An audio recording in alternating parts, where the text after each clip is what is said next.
Olá pessoal, eu sou Uriário Voidela e este é mais um episódio do podcast Comitê de Clientes lá do Portal Customer. Conectando clientes e empresas. Comitê de Clientes. Nós já estamos na 6ª temporada e já passamos de 50 episódios ao longo desse ano e todas as semanas um novo episódio para você. E agora eu vou passar uma vinheta bem rápido para você conhecer um pouco mais da nossa missão de conectar pessoas, empresas e propósitos aqui no podcast Comitê de Clientes e já voltamos. A jornada do consumidor. O sucesso do cliente que recomenda uma marca. Podcast Comitê de Clientes. Conectando clientes e empresas. E agora, nesta temporada, nós temos um novo patrocinador, que é a NICE, líder de experiência do cliente em soluções de tecnologia, proporcionando jornadas fluidas, coerentes e para você encantar mais o seu consumidor com uma solução completa de Omnichannel. E eu vou passar uma vinheta bem rápido do nosso patrocinador como oferecimento e já voltamos com a convidada especial do dia. NICE CX1. A solução digital em nuvem da NICE, que entrega experiências extraordinárias em toda a jornada do cliente.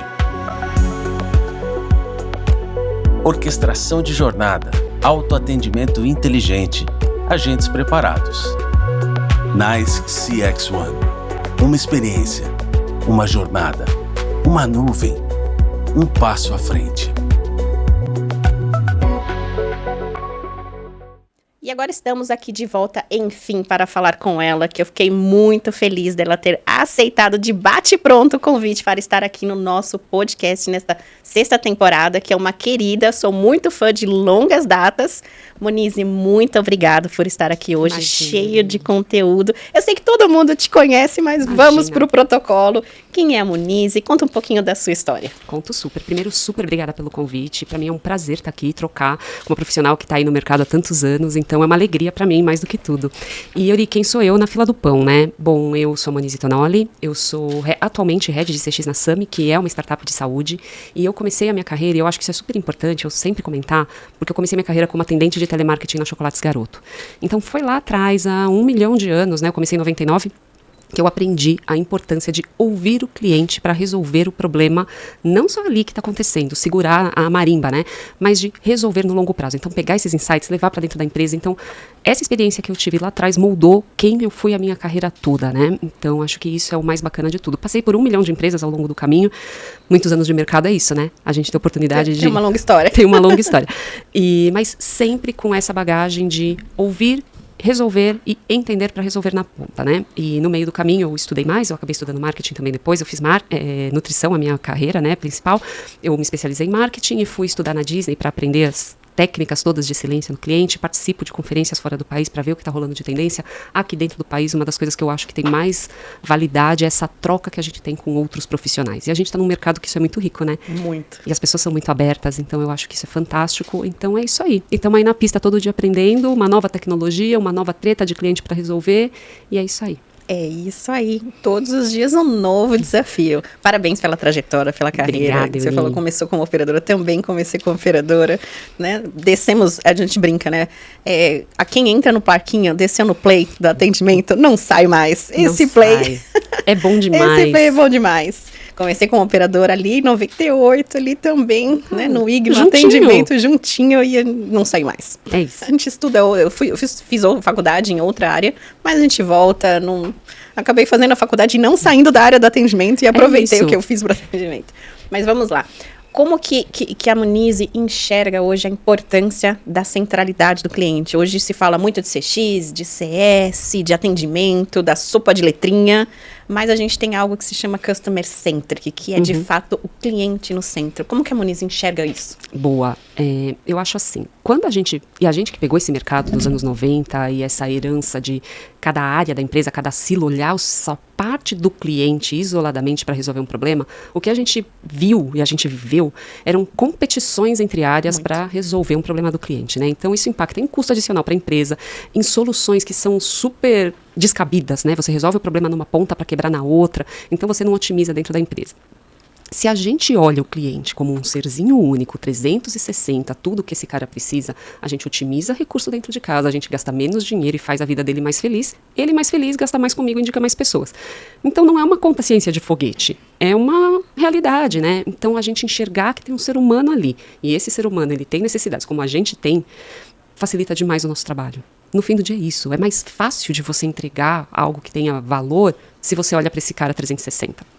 Exatamente. E hoje os indicadores, eles são fundamentais em todo esse processo.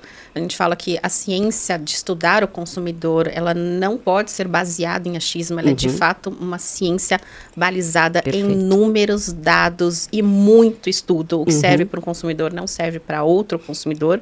E como que você entende que as empresas, de fato, agora que elas estão já não nessa ruptura de silos, como a gente acompanhou, e muitas vezes a gente teve que apartar ali a briga diária, não, o problema é meu, o problema é seu, não, o culpado sou eu, o culpado é você. Não tem culpados, tem um cliente. É isso. Né? Como que os indicadores são importantes nessa estratégia de Customer Centric hoje? Perfeito. Quando a gente olha um carinha único, um cliente, a gente enxerga ele. Se eu quero enxergar uma base gigante e fazer isso ser escalável, eu não posso ter pessoas para analisar individualmente cada cliente, entender o que ele precisa. Eu preciso ter balizadores para me dar a direção do caminho, se o que eu estou fazendo está funcionando ou não está. E é aí que os indicadores entram, né? Eles ajudam a gente a entender, a ter um norte, ter um farol, se o que a gente está fazendo está sendo relevante, está sendo útil, se dentro da nossa operação os parâmetros que a gente definiu como sendo relevantes para entregar essa experiência, a gente está atingindo ou não está atingindo, se o que a gente definiu é certo, é errado. Então o indicador é um farol. Se a gente não tem um farol para ver todo mundo de uma vez, ou a grande parte dos clientes de uma vez, a gente vai para achismo, né? Que é o que você disse, tão sabiamente. Cara, não tem espaço para achismo. Porque senão você entra na individualidade, entra no que, aquele diretor, entra num espaço de vaidade, né? Vou fazer porque para mim história funcionou assim. E a gente sabe, né? Isso é uma história de uma pessoa, não diz a história de todo mundo. E como que a gente faz para entender todo mundo? Eu tenho que ouvir a maioria, né? Sempre vai ter alguém que não faz sentido o nosso produto, não. Acho que isso é super natural. Mas com o nosso farolzinho eu sei. A maior parte está lá. Então é isso. É um ponto importante, né? Lógico, todas as empresas têm que separar ali seus KPIs, os seus OKRs, e que eles estejam alinhados à estratégia da empresa, e para isso a empresa precisa ter um posicionamento muito bem estruturado, e nesse passo que ela tem que escolher os indicadores, né? Você tocou em 2 pontos chaves, que é a vaidade, o ego, e hoje a gente sabe que tem indicadores que são usados não para benefício puro e genuíno do cliente, mas por uma questão de vaidade e competição não saudável. E como que a empresa não cai nessa armadilha de ter realmente um farol de indicadores que vai gerar negócio, que vai gerar satisfação para o cliente, que vai gerar sentimento positivo para ele na ponta? Que sentimento é algo intangível, mas a gente no KPI faz virar tangível. Faz, é isso. Se a gente aplica o indicador da maneira correta, para o público correto, sabendo o momento que ele está na jornada dele com a gente consegue ter uma resposta e uma percepção se a gente está num caminho bom ou não. É uma coisa que muita gente pergunta, né? Qual que é o NPS ideal? Qual é o CSAT ideal? Gente, não tem. Tenha para o seu negócio, no seu momento. E você tem que estar mirando para cima, para estar melhor do que você estava antes, né? Se você acompanha da mesma maneira, estruturada, periodicamente, da mesma forma você vê, cara, piorei, então a coisa vai quebrar em outro lugar, vai possivelmente aumentar meu churn, vai ter outras consequências. Então a gente tem que correlacionar, né? Então eu acho que uma forma da gente não cair nisso é a gente parar de olhar tanto para a grama do vizinho e olhar para a nossa, como a nossa está crescendo, se eu estou indo bem ou mal, e a gente ter muito cuidado em como a gente usa esses indicadores publicamente, né? Se eu estou querendo medir só para mostrar que eu tenho uma nota bonita para fora de casa, o que vai acontecer é, e eu gosto dessa analogia, gente, porque eu acho que ela é muito, muito explícita e muito simples, que é Jurassic Park, o filme, que tem um cientista que fala, a vida encontra seu meio. Só tem dinossaurinha fêmea e elas botam um ovo e nasce outros bichinhos lá, porque a vida encontra o seu meio. Então, se eu coloco isso como uma métrica de vaidade ou como uma métrica de variável do time, a vida encontra seu meio. Porque eu preciso disso para conseguir bater minha meta, para conseguir receber meu variável, ou eu preciso disso porque o nosso investidor precisa ver que é essa nota, quando a gente tem um investidor que não entra a fundo para entender os problemas, né, e só quer ver a nota. Então eu preciso prestar atenção nisso. E aí o nosso papel como especialistas da área é cutucar. É falar, galera, a gente está usando para o fim certo? É isso, né? Você já deve ter sido impactada, né, por pesquisa que fala, olha, por favor, responde aqui positivo, porque isso vai mudar aqui, eu vou ser valorizado ou não vou ser valorizado. Também o mendigo de like, né? O mendigo do Solved. Cara, e aí é isso, ó, tô em uma nota incrível e tô lá, meu churn ladeira abaixo, meu cliente indo embora, parando de comprar, parando de indicar, e ninguém sabe por quê. Ah, é o indicador que não tem validade. O indicador não funciona, mas eu escutei fiz um bench tem umas 2, 3 semanas. Ele falou, Euri, me ajuda, porque eu faço NPS e ele não funciona. Aí eu fui olhar o NPS do cidadão, né? Ele tava de 1 a 10. Aí eu, cadê o 0? Não, a gente tirou o 0. Porque o pessoal confundia para dar o 10, o 1 e o 0, dava só o 0. Eu juro que seu consumidor tava confundindo o 10 com o 0? A gente pisca assim, né? Aí nós somos fofas, muito fofas, para explicar que não é bem assim. O consumidor não confundiu o seu 10 com o seu 0. O consumidor tá infeliz, amigão. Tenta entender por quê. Ele tá te dando 0 mesmo. Vai ler porque vai ouvir esse carinha, né? Se você não abriu o campo texto porque você não quer ter trabalho, pega meia dúzia de pessoas, liga para essas pessoas, pergunta para elas. Isso é outra coisa, né? O indicador é um farol. O que adianta eu ter lá aquela luz e eu não sei o que aquela luz está falando? Eu preciso ouvir o que as pessoas estão falando por trás. Então, tem que ouvir o cliente no fim do dia. Então, é isso, é uma delícia. Tem outra que eu amo, acho que você, ou até vocês que estão aqui com a gente na sala já devem ter visto, que é essas revendedoras de carro. Porque aqui em São Paulo, todas elas aprenderam um macete. Tem lá, avalia a gente. Acabei de fazer revisão no meu, quase chorei. Nota 8, 9, 10? Ou só 9, 10? 9 e 10 eu acho incrível. 9 se o atendimento foi ruim. 10 se foi bom. Gente, você tá medindo o quê? E todo mundo tá fazendo igual. Então, todas essas empresas têm notas altíssimas. Por quê? Exato. E aí o vendedor, a hora que eu fui buscar o carro, né? Ele falou, olha, você pode dar estas notas aqui porque eu não quero ser prejudicado. É isso. Ainda coloca na conta do pobre, coitado. E ele fez uma carinha assim, ó. Com quem diz, né? Eu falei... Amigo, eu trabalho com isso. Pode... Não me ofenda. Não me ofenda. Aí ele, não, eu vou te explicar como é que funciona o NPS.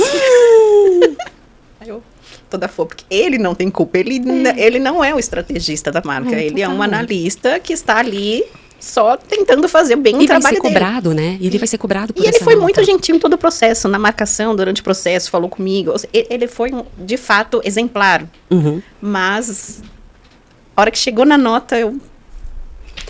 Pois é isso, né? E aí aquele variável que a gente coloca no time de atendimento, que é se a pessoa ficou satisfeita ou não com o atendimento no final. Porque isso é outra coisa, né? Isso quando não botam um NPS no fim do atendimento, que é uma pesquisa usada no lugar errado, no momento errado. E aí coloca lá, e aí o pobre do agente, se ele não bater a nota, ele vai ficar no pior quartil, ele corre o risco de ser cortado, e não avalia. E coloca todo o balaio de motivação daquela insatisfação junto. E às vezes é um especialista super sênior, que trabalha com casos super críticos, que a solução do problema está vinculado ao modelo de negócio, ele não tem solução, e o cara vai ser mal avaliado e corre o risco de ser cortado. Então a gente precisa usar com mais responsabilidade os indicadores. Esse é o tipo de premissa que eu falo, o seu indicador matou a experiência do seu cliente. E no seu caso foi isso mesmo, você estava super feliz, saiu de lá querendo chutar. Eu estava feliz. E de fato eu ia elogiar ele voluntariamente, até eu entrar no carro e ele me entregar um negocinho, um papelzinho. Dá até arrepio. E aí eu falei, né, intensamente, ele é só um interlocutor, eu não posso despejar, né, no interlocutor. Eu deixei ele falar, explicou, muito obrigada, pode deixar que eu faça a avaliação. Você vai mandar um e-mail, né? Pode deixar que eu faça a avaliação. Muito obrigada. Não é com ele ali a situação, mas na hora eu confesso que eu não avaliei. Claro, porque a gente que trabalha com isso e a gente sabe o valor disso, né, dá aquele ódio, aquela vontade de arrancar os olhos das órbitas. Exato, foi bem nessa situação. Mas então, dicas pessoal, cuidado com os indicadores de vaidade, cuidado com as metas que matam a sua experiência. Total. Isso é um ponto. Eu tive um contato um pouco mais de tempo, faz uns 2, 3 meses, com um call center, um atendimento que eu fui fazer uma análise também, e o TMA era 2 minutos. E aí, se o operador passasse de 2,5 minutos, ele era pontuado negativamente na monitoria. Aí ele vai lá e derruba a ligação, porque... Ele estava preocupado com o quê? Lógico. Com 2 minutos ou atender bem? É, claro. Então, são situações do dia a dia que a gente se encontra. E a gente que nasceu dentro do call center, a gente fala que a gente nasceu dentro do call center. São detalhes. E aí, a gente tem outro silo hoje, que aí queria entender a sua visão. Que a área de planejamento faz o dimensionamento, faz as premissas, que muitas vezes não estão ali condizente com a estratégia e coloca para a operação. E isso, como é que você enxerga hoje a maturidade do planejamento num atendimento? Olha, Uri, eu vou te falar, todos esses anos meus de carreira, eu tive a sorte de só ter esse planejamento dentro da nossa própria área, com pessoas que vieram desse segmento. Então, quando você tem pessoas que estão fazendo esse plano, ouve, que já viveu isso, que sabe o que é a vida de um atendente. E, gente, faz muita diferença na vida você ter sido atendente, tá? Pra qualquer coisa na sua vida. Muda a sua visão de mundo. Se você puder, vai atender o cliente. E aí, se essas pessoas vieram de lá, elas conseguem ter essa visão. Se esse time de planejamento senta do lado do time para entender o problema, eles também vão conseguir fazer um trabalho bem feito. Então, lá dentro, né, a gente tem a área de processos que fica dentro da nossa área de CX, que é quem ajuda a fazer todas as premissas. E a gente tem um squad também, né? Então, tem um time de produto olhando para produtividade. E essa squad, a galera atende telefone. Então, de tempos em tempos, tem que ir pro front, entender o que está acontecendo, entender qual é a dor.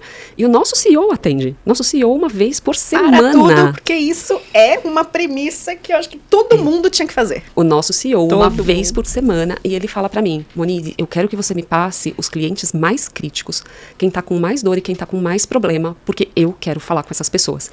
Então, quando a gente tá nesse ambiente, a gente tem uma outra estrutura de vida, outra experiência. Não dá para o planejamento ficar no alto do morro, olhando de cima e falando, olha essa galera trabalhando errado, vamos colocar então no variável dele que só quem tiver 90% de satisfação do cliente vai passar para frente, ou que o cara vai cair a ligação depois de 2 minutos e meio. Não dá. Não cabe mais. Não cabe. Isso é muito anos 80, muito anos 90, quando você lembra disso com certeza, que você vem da mesma safra que eu, Euri. O Código de Defesa do Consumidor é da década de 80. Então, é uma coisa recente. Então, as empresas, né, nos anos 90, ainda estavam todas tentando se ajustar para conseguir entregar simplesmente o que a lei pedia, que era tenha um canal de atendimento ao cliente. Não é viável a gente estar em 2023 com empresas olhando isso do mesmo jeito. E já passamos algumas versões do código. Pois e além das versões do código, tem uma lei do saque, que a gente sabe que uma grande parte das empresas não fazem. Ignoram a nova lei do saque. Não tem atendimento para os deficientes, não tem um 0800 adequado, não tem atendimento 24 horas, não tem números gratuitos, ou seja, o 0800 para os serviços adequados de saque. A gente sabe que não funciona. Não tem o callback, que é justamente pela tantas ligações caindo, tem que retornar de imediato. Ou seja, não estão aderentes. Não estão. E é isso, a gente segue correndo atrás do rabo. E pior do que tudo isso, o cliente que está reclamando está me dando um presentão. Ele está me falando onde eu tenho que melhorar. Eu falo, gente, o cliente que reclama está dando uma consultoria grátis para você. Ele é Deus. Ele deu. E aí, a empresa vai lá e não escuta nada. Para que a gente vai... Eu já ouvi, tá? Na minha vida. Para que vai fazer marcação da razão de contato? A gente tem que aproveitar o tempo que o time está atendendo para atender. Aí eu não sei, porque o cliente está ligando. Aí aumenta o time. Aí eu tenho que ter uma estrutura gigantesca operacional de atendimento para resolver os problemas que as pessoas não querem saber quais são os problemas. Aí a gente volta para uma premissa que é dos anos 80, que é o first call. Como é que eu vou ter um mínimo de solução se eu não sei por que o cliente está me ligando, por que está me acionando, qual é o meu ponto de atrito, qual é o meu ponto de fricção? Eu não sei nada. Eu não sei. Então eu tenho uma operação gigante que custa dinheiro. Muito. Com seres humanos que estão lá, super de coração aberto. Não é uma carreira fácil. Tentando resolver o problema do cliente com uma empresa que não quer ouvir qual é o problema. Então esse carinha fica esmagado no meio. E eu tive a sorte de vir, né, desse ambiente onde eu fui criada, né, na Garoto, onde, gente, a gente ouve para mudar. Tanto que teve lançamento de produto, mudança de comunicação e embalagem em cima do que o cliente trazia. Então, para mim, esse era o universo, né? Quando eu saí de lá, eu fiquei super frustrada, porque eu falei, não é isso o mundo? Não é esse o mundo. Gente, que tristeza.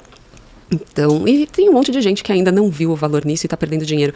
E aí fala, não, gente, CX não é necessário, não é o que traz dinheiro. Então tá bom, vamos voltar lá para aquele marketing da época medieval. Eu já ouvi muito, né, quando a gente chega na companhia e fala olha, de quanto que é um ROI verdadeiro de uma operação de CX, de uma operação de CS... Você tá maluca. Facilmente. Que vai passar de um ROI de 100 mil, ou, enfim, mais do que isso. Até eu já peguei projetos que batia ROI de alguns milhões em 2 anos de implantação. Você tá maluca que isso vai acontecer. Imagina, a galera ainda enxerga como área de custo. Ainda enxerga como área de custo. Eu falei, então tá bom. Vamos fazer o seguinte, vamos implantar aqui 6 meses. Só que você vai seguir essa cartilha 6 meses. Delícia. Você vai seguir esse trem 6 meses. Aí a gente volta aqui e olha as nossas chaves de indicadores. É isso, e aí você vê na hora, porque quando você pega aquilo e resolve na raiz, o problema deixa de existir, o contato deixa de existir por aquela razão, e o cliente está feliz. E o cliente mais feliz não é aquele que você muda 100% do seu produto de uma vez. É o cliente que vê você constantemente tentando melhorar. Então você não precisa reinventar a roda. Não. Você precisa estar prestando atenção. E é isso, as pessoas sabem que tem outros humanos do outro lado. Porque no fim do dia é tudo gente cuidando de gente. Então...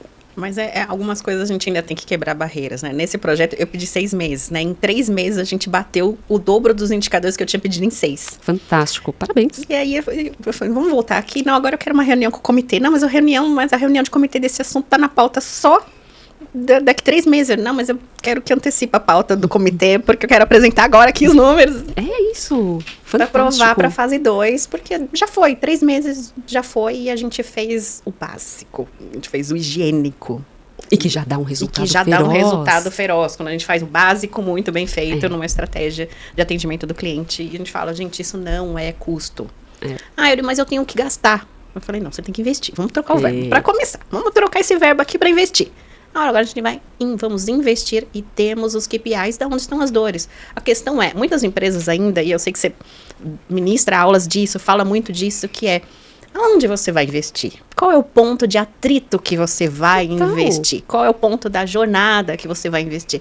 Então não é que não dá resultado, é que você está investindo no seu ponto de fricção errado. Que às vezes nem é um ponto de fricção. Tem uma coisa que você também deve ser solicitada por isso direto, que acontece comigo, vira e mexe, que é, você não está fazendo momentos de uau para o cliente. A história, né? Assim, no Nubank você fez muito bem isso, mas você quebrou a nossa vida. Que é mandar um tal do ossinho roxo pro cachorro que mordeu o cartão. Tá bom, eu faço isso para um atendimento e o resto dos meus problemas. O resto dos meus 3,5 milhões de clientes ativos. Que eu encanto. Que é maravilhoso você fazer isso uma vez que você limpou o terreno, como você fez. Ele limpa a casa. Não dá para eu sair querendo focar. Eu gasto tantos mil por mês em ações de encantamento de uau. Ok, você tá ouvindo qual é o problema para resolver o problema?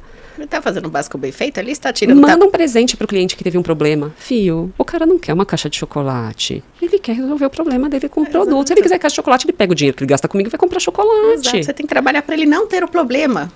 Para não existir o chocolate, querido. Eu acho que a gente ainda olha muito negócios, né? Muito do que foi o mercado publicitário no auge nos anos 50. Assim, a gente ainda tá muito atrasado para acompanhar como o cliente se fala, como o cliente sente dor, como ele tem voz hoje em dia, que ele não tinha lá atrás, né?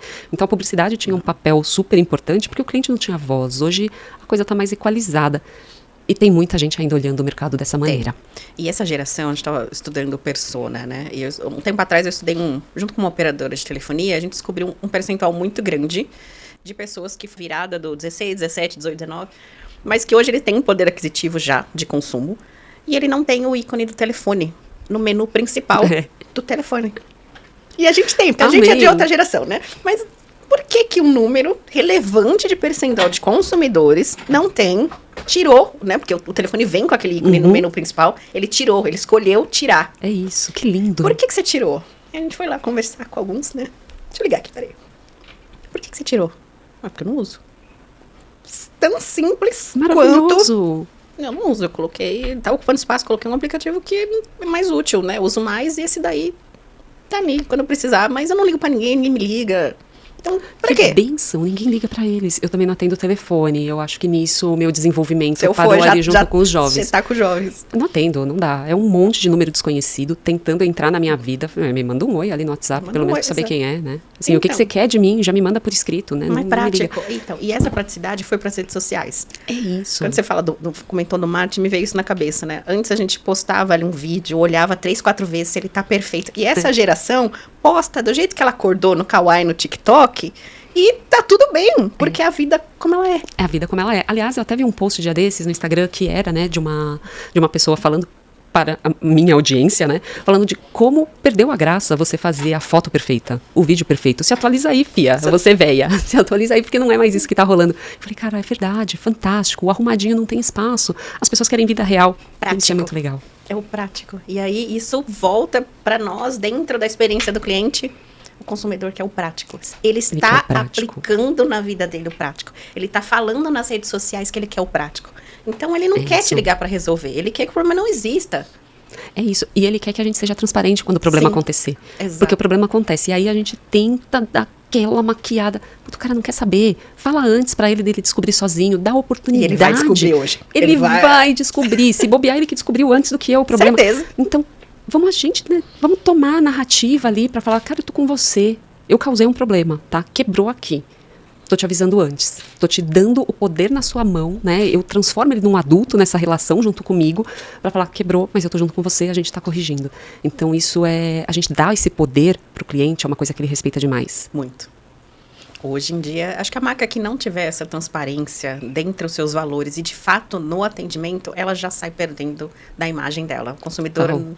Não aceita mais, ele não aceita bullshitagem, né? Ele não aceita ser enganado. Não, e nem ele. E outra, ele vai além ainda. Ele não só aceita isso, como ele não aceita posicionamentos de marca que ele não concorda. E o consumidor fechou algumas marcas na pandemia. Opa! Fechou. Ele escolheu fechar aquela marca quando ele fez um boicote e cancelamento para a marca. E fechou muita marca grande.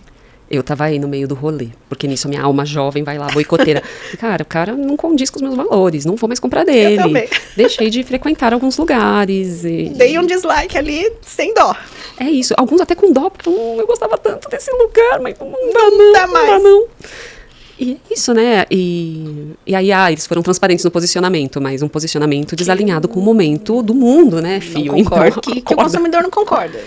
Fato, e hoje ele escolhe. É isso. O papo está incrível, mas temos um tempo aqui, então, muito obrigada. Obrigada. E eu te convido para a sua consideração final, uma mensagem para quem está nos ouvindo, nos assistindo. A gente tem um público muito diverso no podcast, tem muitas pessoas que estão começando a carreira, profissionais já experientes, né? O pessoal do CF que acompanha aqui também, você já conhece de longa data. Temos gente desde que começou ontem na carreira e está perguntando do que é que vocês estão falando a grandes profissionais. Uma mensagem para todo mundo. Tá bom.